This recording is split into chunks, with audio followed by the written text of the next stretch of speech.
Wednesday, December 16th. Do you see the knapsack full of scrolls? Time is relative. To a child, the 4 weeks of Advent stretch endlessly until Christmas. To the adult packing in parties, planning, and purchases, they fly. To the person waiting for news of a loved one, an hour is an eternity.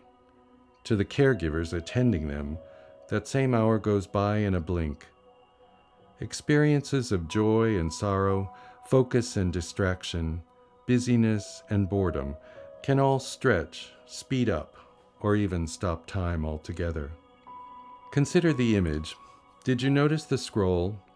Tucked carefully into the pocket of the group walking to the manger, the scroll is a symbol of the prophets of the Old Testament.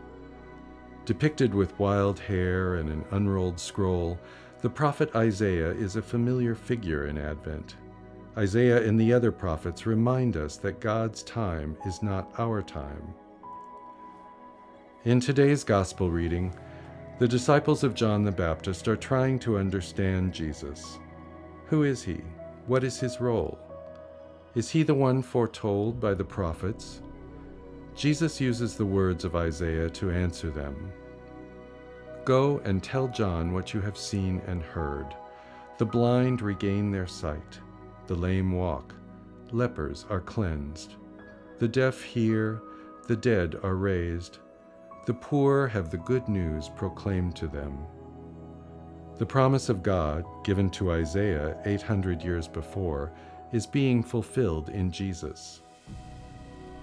The scroll and the prophets remind us of two things. God keeps God's promises, and still, God's time is not our time.